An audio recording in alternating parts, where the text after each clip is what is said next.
I get asked all the time, are we in a housing bubble? The warning signs look all too familiar.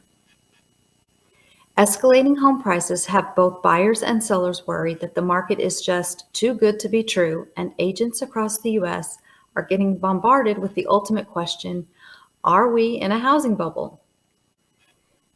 Let's take a look at 3 key factors that suggest we're not. The first factor is housing supply. Last year, home values appreciated an average of 15% across the nation. And while this year's growth isn't expected to match it, buyers and sellers are still worried that home prices are too high and that depreciation is likely to follow. However, unlike the housing bubble of the mid-2000s, the major factor driving up home values is that we're also in a dire inventory shortage. A balanced real estate market's inventory sits around 6 months. Today's current national market is at about 1.7 months, a historically low amount of homes for sale. In comparison, the inventory level from 2005 and 2007 increased from 5 months to 11 months, a vast oversupply of homes that did not warrant the price appreciation that went along with it. So, throwing it back to your high school economics class, the biggest driver of price appreciation is a simple case of, you guessed it, supply and demand, which is what we're seeing in the market today. Factor 2 is housing demand. If you remember the housing boom of the mid-2000s, you know how crazy that time was in real estate. My respected colleague, Robert Schiller, describes it as irrational exuberance.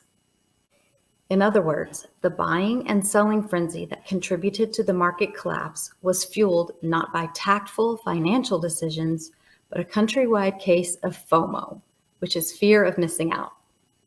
The mortgage industry fed into the frenzy, making it easy for people to obtain home loans much higher than they could afford. However, in today's real estate, demand is a very real thing, and lending standards have become much tighter since before the crash. Plus, with escalating rent happening across the US, many Americans are opting for the financial stability that home ownership offers. These factors, coupled with low mortgage rates, make purchasing a home today a good financial decision. So, not only is the demand very real, it's also very smart.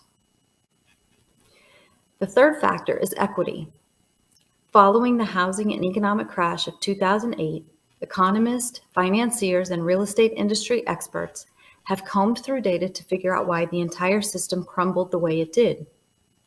Most will agree that one of the biggest pieces of that catastrophic equation came down to this: equity, or rather, the lack of it.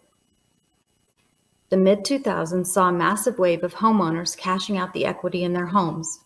In short, many were using their homes like ATMs to afford some of the finer things in life. This led to a lot of negative equity situations, where the amount someone owed on their home was far more than what their house was worth. Many foreclosures and short sales followed, depreciating home values nationwide. Today is a much different equity picture. Cash out refinance volume over the last 3 years is less than a third of what it was compared to the 3 years before the crash. Plus, escalating appreciation meant that homeowners nationwide gained an average of $55,300 in equity in the last 12 months alone. As prices continue to rise, equity will too. This positive equity perspective puts the current housing market in a much stronger place, minimizing risk of foreclosure and stabilizing home values across the US. So, what's the bottom line? My most important role as a realtor is to educate my clients. What that really means is analyzing data and insights, getting all sides of a story, and then being able to communicate that so that my clients can make a solid decision. As we look at the forecast for prices, interest rates, inventory, and home sales, experts remain optimistic about what's on the horizon for the rest of 2022. Let's connect today to discuss how we can navigate the market together in the coming months. Stay safe and well. Thanks for watching.